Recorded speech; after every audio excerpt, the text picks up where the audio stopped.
belle époque. La belle époque des chercheurs, des inventeurs, familles nombreuses qui, dans les domaines les plus variés, sont pères d'inventions capitales.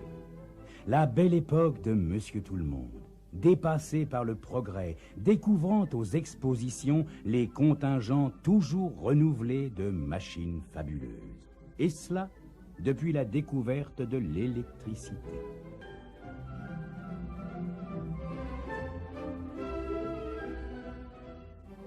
Tiens, le téléphone. Invention de M. Graham Bell, 1876. Le professeur Bell a réalisé cette année 1876 des expériences concluantes. Le télégraphe électrique fonctionne dans toutes les communes de France et un réseau de câbles relie déjà les continents.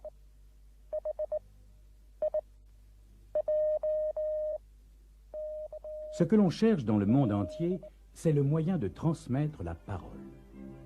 D'une façon moderne, à la vitesse de la lumière.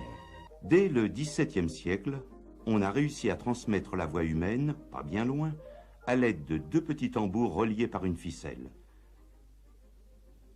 Le physicien Hooke s'est efforcé d'établir la théorie de ce téléphone.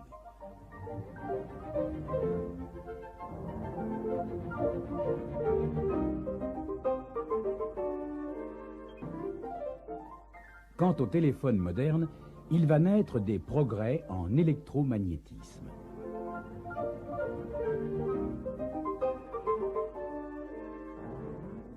On sait créer un courant électrique en déplaçant un barreau de fer aimanté à l'intérieur d'une bobine. On sait que le courant électrique peut transformer un barreau de fer en aimant.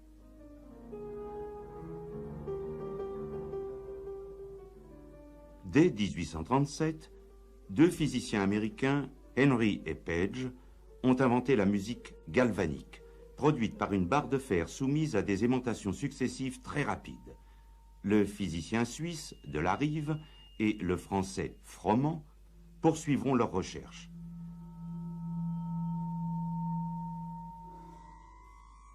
En 1854, le monde scientifique n'est pas troublé, hélas, par le numéro de l'Illustration du 26 août.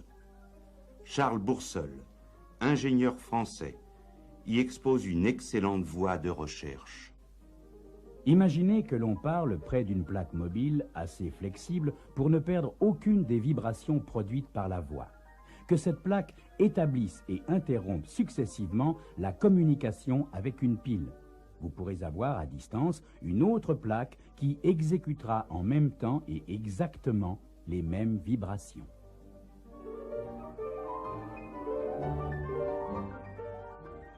Bourseul n'inventa pas le téléphone, mais il lui consacrera néanmoins sa carrière.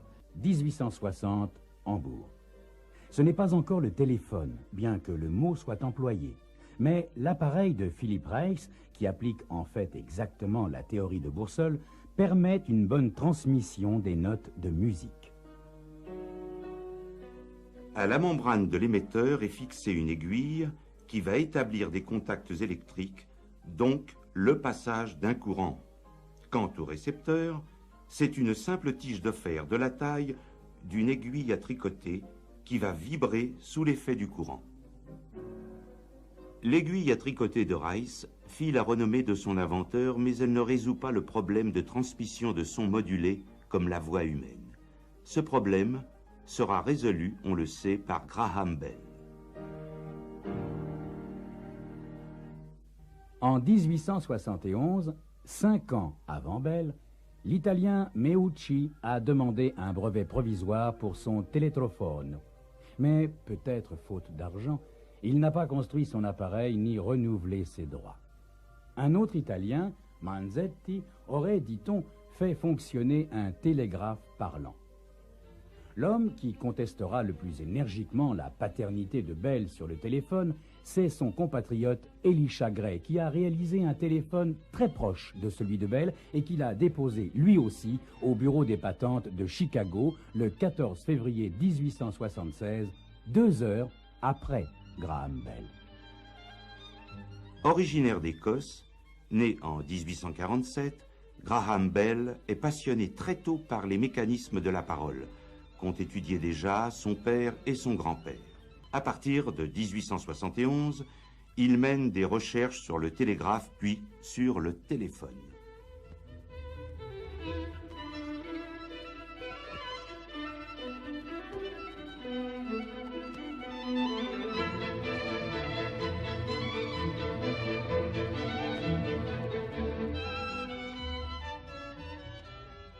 Non content de la célébrité mondiale qu'il doit au téléphone, il s'illustrera aussi en médecine, il construira des avions et même un sous-marin. Il ne cessera d'inventer et d'expérimenter jusqu'à sa mort en 1922.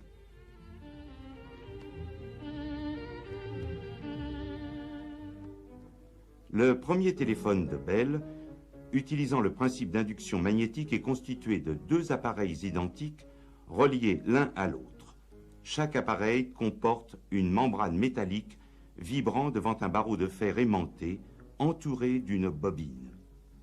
Les vibrations de la membrane de l'émetteur créent un courant induit variable qui va faire vibrer la membrane du récepteur. Le système est réversible.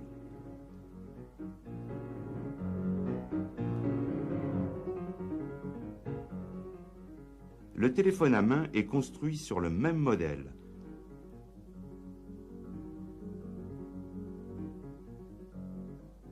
Barreau de fer. Dans la tête du bilboquet, une petite bobine de fil de cuivre reliée à la ligne et, à l'extrémité de ce système, une plaque métallique qui va vibrer suivant les inflexions de la voix au départ et les restituer à l'arrivée. Ce téléphone, lors de sa création, est inutilisable sur les très longues distances car il fonctionne avec des courants trop faibles.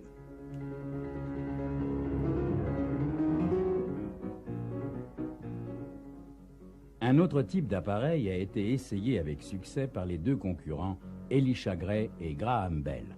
Appareil dit à conjoncteur liquide. Le principe, utiliser les vibrations de la voix pour faire varier la résistance d'un circuit électrique, donc le courant qui le traverse. À la membrane du parleur est fixée une tige conductrice. Le circuit traverse un liquide conducteur. Suivant les mouvements de la membrane, la distance entre les deux tiges varie et varie aussi la résistance du circuit. Le récepteur est identique à ceux que nous avons vus précédemment, barreau de fer, bobine, membrane.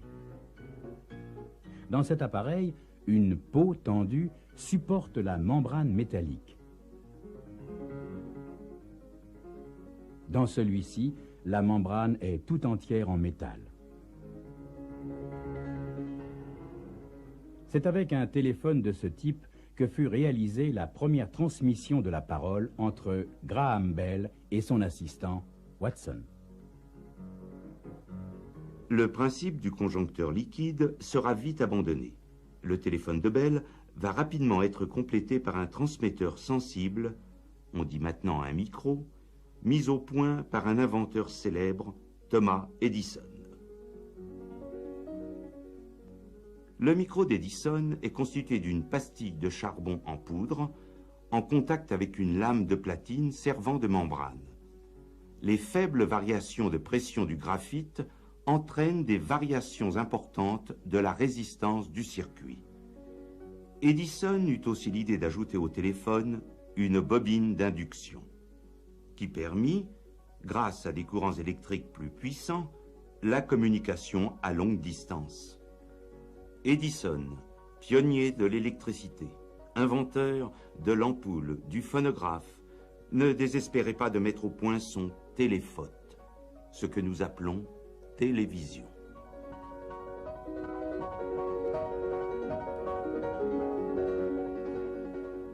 Un autre transmetteur fut réalisé par David Hughes, qui le baptisa microphone. Hughes, anglais d'origine, est déjà connu pour ses inventions dans le domaine du télégraphe. Son microphone est d'une simplicité incroyable. C'est la vibration d'une barre de charbon pointue qui provoque des variations d'intensité dans le circuit. La planchette horizontale sert de résonateur. Les chroniqueurs émerveillés relatent que le bruit léger des pattes d'une petite mouche ordinaire est entendu avec une netteté telle qu'on ne saurait s'y tromper, quand bien même la distance est de plusieurs kilomètres. Il faut être connaisseur en matière de mouches. Les micros à crayon, inspirés par celui de Hughes, seront employés pendant plus de 40 ans. En France, c'est Clément Ader, mais oui, le pionnier de l'aviation, qui en réalisa la meilleure version commerciale. Né en 1841, Ader hésita entre la carrière d'artiste et celle d'ingénieur. Il a dessiné personnellement les croquis et schémas de ses inventions.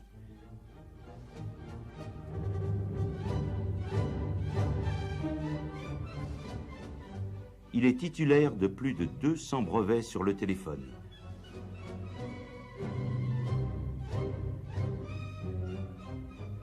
Le plus important concerne son poste de 1880. Grâce à cet appareil, les visiteurs de l'exposition universelle de 1881 pouvaient écouter les spectacles de l'opéra, en direct bien sûr, et même en stéréophonie, car aux deux écouteurs correspondaient deux micros disposés des deux côtés de la scène de l'opéra. Plus tard, c'est de chez soi que l'on put assister au spectacle, concerts, opéras, théâtre, par l'abonnement au théâtrophone. Celui-ci connut un grand succès jusqu'au développement de la radio qui l'éclipsa vers 1930.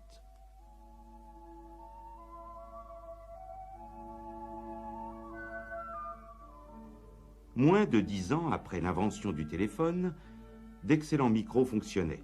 Et il faut citer, outre ceux d'Edison et de Hughes, les noms de Huning, Berliner et Boursel, avec un rien de chauvinisme. En France, après celui de Clément Ader, qu'on a déjà présenté, mais surtout après que l'État eut pris en charge la totalité des réseaux téléphoniques en 1889, de nombreux appareils virent le jour, plus ingénieux les uns que les autres.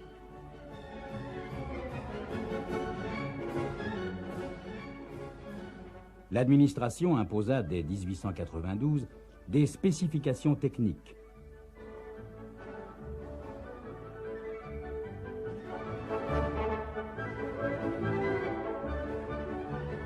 Les constructeurs d'appareils continuèrent de proposer au public un nombre impressionnant de modèles, inspirés souvent plus par une recherche esthétique que par le progrès technique. Cela pour la plus grande joie et le grand tourment des collectionneurs d'aujourd'hui.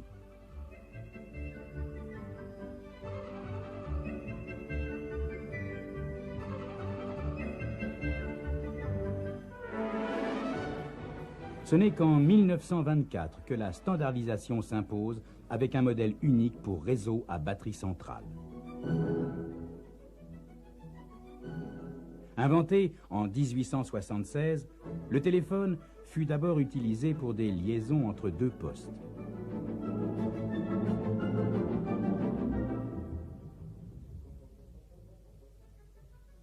Mais on comprit très vite l'intérêt de pouvoir joindre n'importe quel correspondant.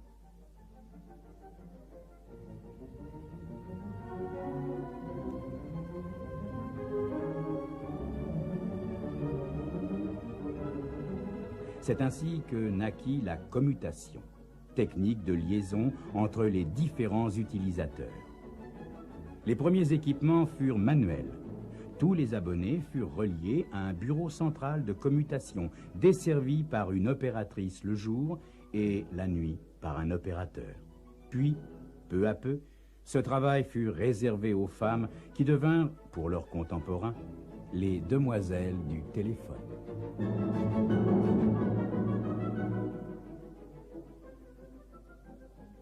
Le génie de quelques-uns, le travail de beaucoup d'autres, ont permis par la suite l'immense développement du téléphone. plus belle réponse de la science au désir humain de communication.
Charles E. Alden était un obscur inventeur mentionné dans une édition de 1906 du New York World. Il a été à l'origine de l'idée d'un téléphone de poche pour veste, dispositif qui était le précurseur du téléphone cellulaire.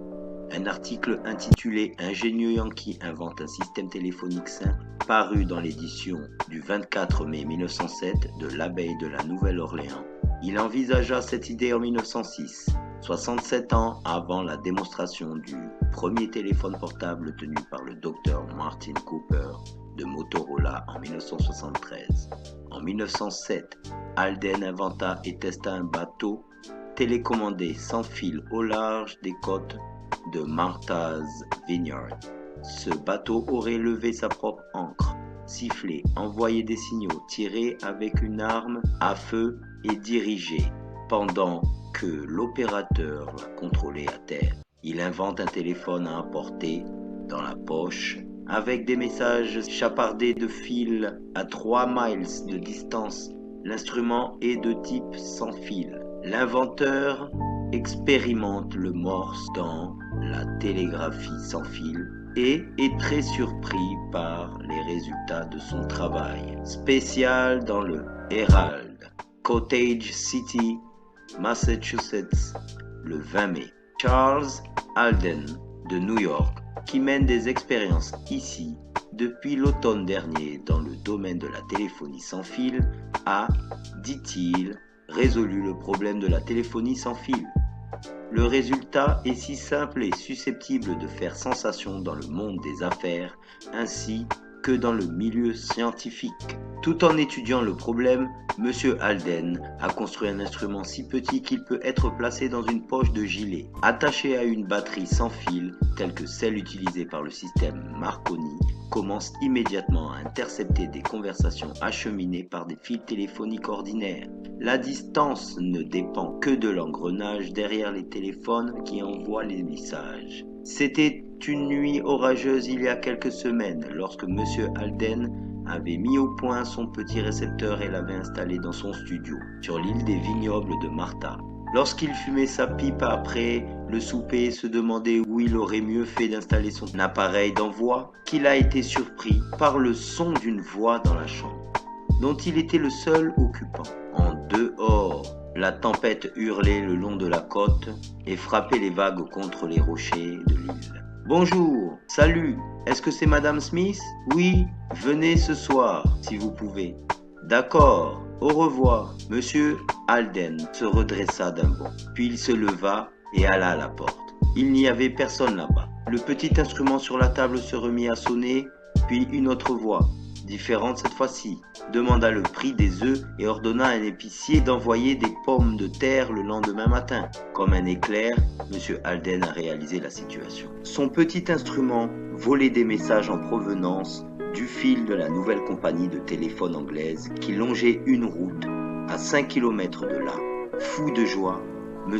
Alden s'est précipité à travers des terrains et a fait venir quelqu'un de ses amis pour constater le succès de sa découverte. Quand le reste de ses amis sont arrivés, le petit appareil était toujours occupé à divulguer les commérages du quartier et toutes sortes de messages qui bourdonnaient sur le fil du réseau de l'île. Monsieur Alden a raconté l'histoire de sa découverte et raconté comment les voix de la nuit lui étaient parvenues, non sollicitées, comme le discours des esprits. J'étais assis dans ma chambre un soir quand j'ai compris qu'avec le télégraphe sans fil, le téléphone sans fil devrait être tout aussi simple. J'ai noté sur papier mes idées au fur et à mesure qu'elles me venaient et le lendemain matin, je suis allé travailler sur ma machine.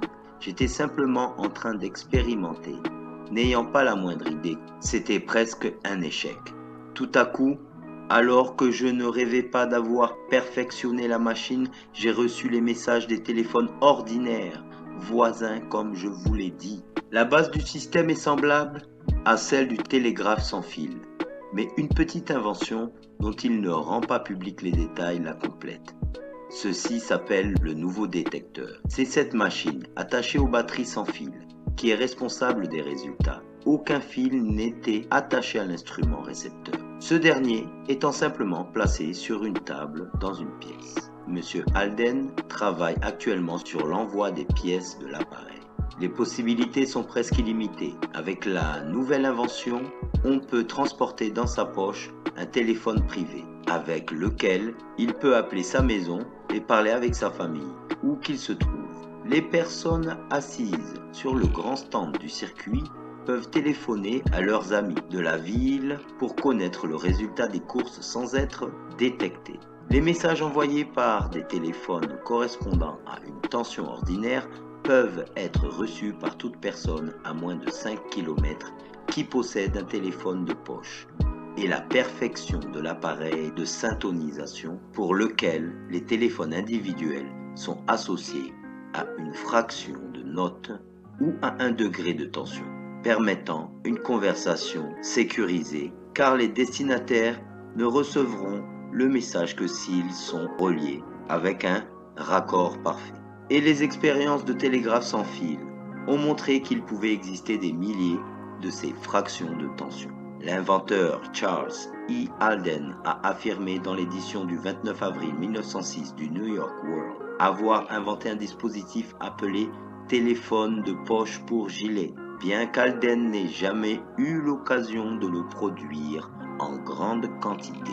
Les premiers appels téléphoniques mobiles ont été passés depuis des voitures en 1946. Le service de téléphonie mobile de Bell System a été lancé le 17 juin à Saint-Louis, dans le Missouri. John F. Mitchell, chef des produits de communication portable de Motorola en 1973, a joué un rôle clé dans l'avancement du développement des équipements de téléphonie mobile portable. Mitchell a réussi à convaincre Motorola de développer des produits de communication sans fil suffisamment petits pour pouvoir être utilisés n'importe où et a participé à la conception du téléphone cellulaire. La nouvelle invention a été vendue au prix de 3 995 $ et pesait 2 livres, d'où son surnom, la brique. Charles E. Alden a-t-il inventé le téléphone portable en 1906 ? Le premier appel public sur téléphone mobile a eu lieu il y a 40 ans, aujourd'hui, à New York par un ingénieur de Motorola, mais une note de bas de page étrange, bien que douteuse dans l'histoire du téléphone mobile, pourrait bien situer ses origines bien plus loin en arrière, près de 70 ans plus tôt. Selon un article à la page 7 du Los Angeles Herald du 21 mai 1906, le téléphone mobile aurait en fait été inventé par un homme du nom de Charles E. Alden dans la ville de Cottage City, dans le Massachusetts. L'article affirme que le téléphone de poche a été présenté 67 ans avant que Motorola n'ait lancé son fameux appel en 1973. Selon l'article, il n'a fallu que quelques mois à Alden pour proposer l'idée et un prototype fonctionnel. L'inventeur poursuit des expériences ici, depuis l'automne dernier dans le domaine de la téléphonie sans fil, dit-il. Et le résultat est si simple qu'il risque de faire sensation dans le monde des affaires ainsi que dans les cercles scientifiques. Alors que la vraie forme et la fonctionnalité de ce que Alden a inventé est perdue dans le brouillard du temps, le Herald a été impressionné. L'appareil était si petit qu'il pourrait être placé dans une poche de veste et apparemment alimenté par une batterie sans fil telle que celle utilisée par le système Marconi. L'appareil était censé pouvoir capter les conversations acheminées par des fils téléphoniques ordinaires et, en tant que tel, était peut-être davantage de pirater des téléphones que de les appeler.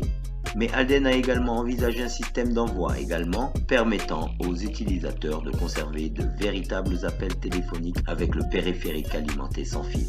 L'article explique ensuite, dans un style merveilleux, que c'était une nuit orageuse il y a quelques semaines quand M. Alden avait perfectionné son petit récepteur et l'avait installé dans son studio ici sur l'île de Martha's Vineyard. Le Herald décrit la scène alors qu'Alden installe sa machine et intercepte apparemment de manière inattendue des bribes de conversation de commérage dans le quartier. Il volait des messages en provenance du service téléphonique de la compagnie de téléphone de New England. Les possibilités sont presque illimitées, conclut l'article. Alden a-t-il vraiment inventé le téléphone portable? Bien qu'Alden ne soit pas exactement inconnu, son invention ne fut pas commercialisée à grande échelle. Il a probablement échoué à attirer l'attention sur son invention. Et n'ayant jamais enregistré de brevet, même son invention d'un bateau télécommandé d'armes automatiques ne lui sera pas attribuée non plus. Cependant, les militaires ne sont pas passés à côté.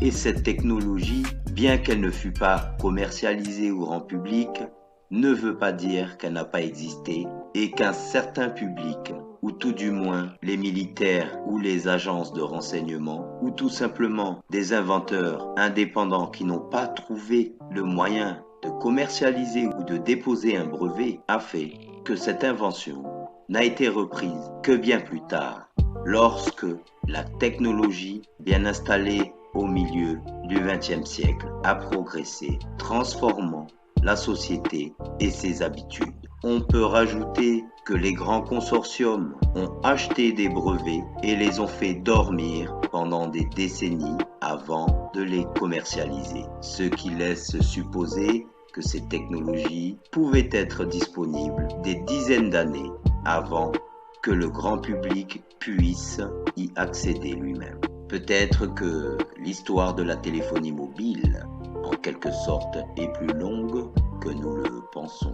Cela prouve au moins que l'idée du téléphone mobile, sinon de l'invention proprement dite, est restée dans l'esprit des gens bien plus longtemps que 40 ans. Un article intitulé « Ingénieux Yankee invente un système téléphonique simple » dès 1906, 67 ans avant le premier téléphone portable de Motorola en 73. Nous pouvons trouver mention d'une torpille sans fil qui lève sa propre ancre, donne sifflet, signale, tire une arme à feu et se dirige à terre, a été inventé par le New-Yorkais Charles E. Alden. À la page 81 du American School of Correspondence at Armour Institute of Technology, 1907. La référence est reliée au Technical World Magazine. Tesla et l'éther, les Védas et le prana. Le sans-fil du futur, année 1909. Nikola Tesla dans le New York Times. Il sera bientôt possible, par exemple, pour un homme d'affaires à New York, de dicter des instructions et de les faire apparaître instantanément en caractère d'imprimerie à Londres ou ailleurs. Il pourra appeler depuis son bureau et parler avec n'importe quel abonné du téléphone dans le monde.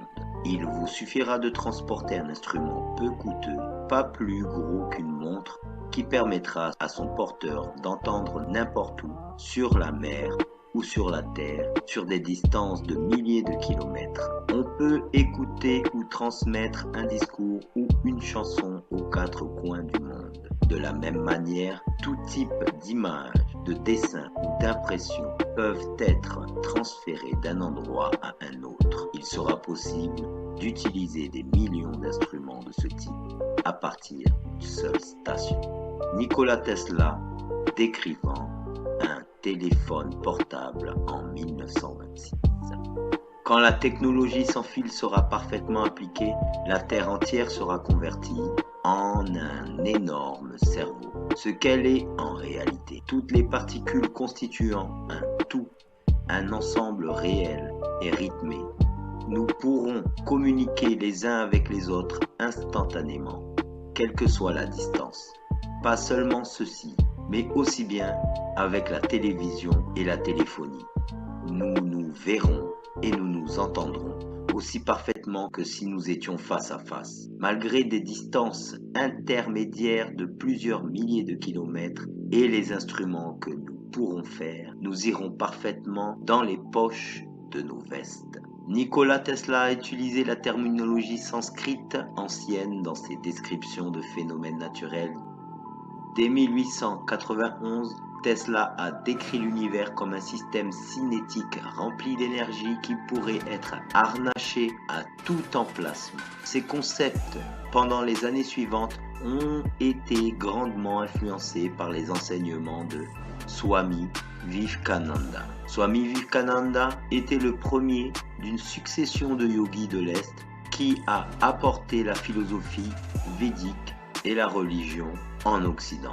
Après avoir rencontré le Swami et après une étude soutenue des opinions orientales des mécanismes qui conduisent le monde matériel, Tesla a commencé à utiliser les termes sanskrits comme Akasha ou Prana et le concept d'un éther lumineux pour décrire la source, l'existence et la construction de la matière. Quel a été le développement de la compréhension de Tesla par rapport à la science védique et aussi sa correspondance avec Lord Kelvin qui s'intéresse à cette matière et la relation entre Tesla, Walter Russell et un ensemble d'autres scientifiques du siècle qui s'intéressaient à une compréhension avancée de la physique. Il donnera une description de la précondition requise pour les systèmes d'énergie libre envisagés par Tesla. C'est en 1891 que Tesla a fait les commentaires suivants lors d'un discours devant l'Institut américain d'ingénieurs électriques. Avant longtemps, nos machines seront alimentées par une énergie disponible en tout point de l'univers. L'idée n'est pas nouvelle. Nous la trouvons dans le mythe de Ante, qui tire l'énergie de la Terre. Nous la trouvons parmi les spéculations subtiles de l'un de vos plus grands mathématiciens. À travers tout l'espace se trouve de l'énergie. Cette énergie est-elle statique ou cinétique? Si elle est statique, nos espoirs sont vains. Si elle est cinétique, et nous savons qu'elle l'est, alors c'est une simple question de temps avant que les hommes réussissent à connecter leurs machines au rouage même de la nature. Cette description des mécanismes physiques de l'univers a été donnée avant que Tesla soit devenu familier avec la science védique des nations de l'Inde orientale, du Tibet et du Népal. Cette science a d'abord été popularisée aux États-Unis et en Occident pendant les 3 années de visite de Swami Vivekananda. Les Védas sont une collection d'écrits vieux d'au moins 5000 ans qui consistent en cantiques, prières, mythes, comptabilité historique, dissertations sur les sciences et la nature de la réalité, la nature de la matière, l'antimatière et la composition des structures atomiques sont décrites dans les Védas. La langue des Védas est connue comme étant du sanskrit. Il y a des mots en sanskrit qui décrivent les concepts totalement étrangers à l'esprit de l'homme occidental. Des mots uniques peuvent exiger un paragraphe entier pour une traduction en français. L'usage que fait Tesla de la terminologie védique pourrait fournir une clé pour interpréter sa vue de l'électromagnétisme et de la nature de l'univers. Mais où est-ce que Tesla a appris les concepts védiques et la terminologie du sanskrit?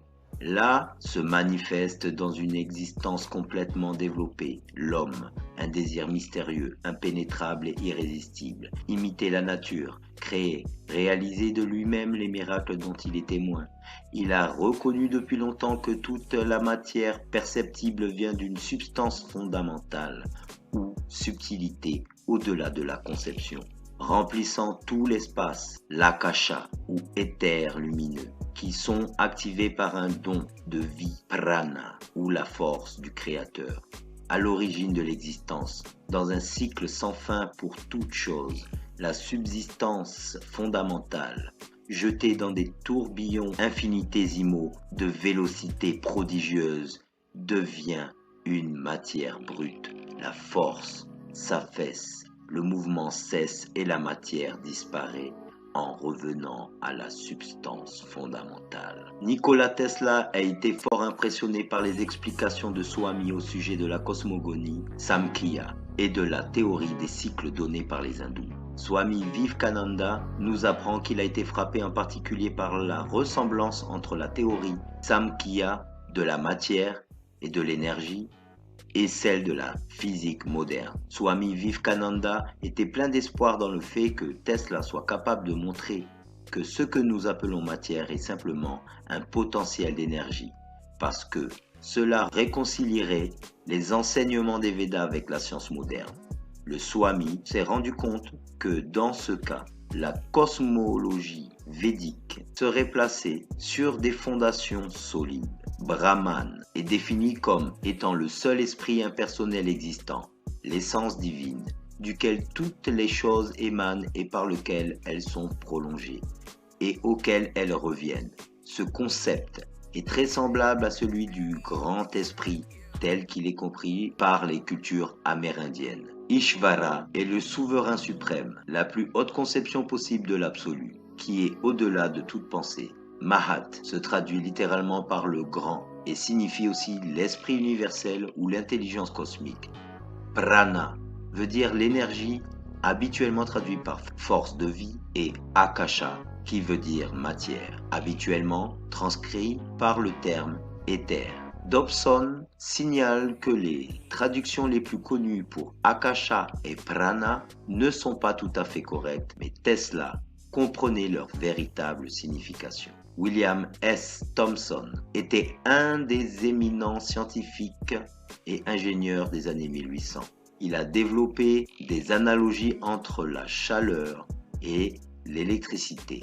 Et son travail a influencé les théories développées par James Clerk Maxwell, un des fondateurs de la théorie électromagnétique. Thomson a surveillé la pose couronnée de succès du câble transatlantique et pour ce travail a été adoubé Lord Kelvin. Kelvin avait soutenu les théories de Tesla et les systèmes proposés pour la transmission sans fil d'énergie électrique. La correspondance entre Lord Kelvin et Tesla nous prouve que ce dernier a continué à étudier l'hindouisme et la philosophie védique pendant plusieurs années. Si stupéfiants sont les faits dans ces connexions qu'il paraît que le Créateur lui-même aurait conçu cette planète électriquement. Citation de Nikola Tesla, qui décrit ce qui est maintenant connu comme résonance de Schumann de 7,8 Hz. L'invention la plus mal comprise de Tesla est communément connue sous le nom de rayon de la mort. C'était simplement une arme composée d'un faisceau de particules qu'il a proposé en 1937 et qui a été fabriquée sous contrat avec Alcoa Aluminium et les gouvernements anglais et italiens. Il a utilisé les techniques de la propulsion électrostatique. Des appareils semblables sont développés aujourd'hui par l'Organisation de l'Initiative de la Défense Stratégique Américaine, Strategic Defense Initiative Organization, SDIO, et le pôle de stratégie de défense de l'armée américaine, US Army Strategic Defense Command. Les visions de Tesla ont été différées de 89 années. Les chamailleries ont commencé avec Thomas Edison, JP Morgan et Nikola Tesla lui-même. Peut-être que la raison du retard dans la transmission de l'énergie sans fil ou les mensonges au sujet des appareils d'énergie libre résident plus profondément dans la psyché humaine. La transmission sans fil d'énergie libre n'a pas encore vu le jour. Peut-être que nous ne sommes pas prêts. Peut-être que le monde n'est pas prêt. Ou peut-être que ceux qui le dirigent ne veulent pas assumer les risques de déséquilibrer une planète dont l'économie est basée sur la recherche, l'exploitation, la transformation et la commercialisation de l'énergie. Les habitudes ont la vie dure et les instances gouvernementales, les personnes qui sont au sommet des organisations financières et économiques, en un mot, les maîtres du monde, ne sont pas les plus mal lotis. Ces derniers n'ont aucun intérêt à changer un système qui les enrichit. Quelques citations de Tesla. Les scientifiques d'aujourd'hui ont substitué les mathématiques aux expériences et les ont abandonnées, équation après équation, pour finalement construire une structure qui n'a aucun rapport avec la réalité. La Terre est un royaume, ce n'est pas une planète, ce n'est pas un objet. Donc, il n'a pas de bord. La Terre serait plus facilement définie comme un environnement système. La Terre est aussi une machine. La bobine de Tesla fonctionne de cette manière. Le Soleil et la Lune sont alimentés sans fil avec le champ électromagnétique. L'éther, le champ, suspend également les zones célestes avec lévitation électromagnétique. La lévitation électromagnétique supprime la gravité parce que la seule force que vous devez contrer est la force électromagnétique, pas la gravité. Les étoiles sont attachées au firmament.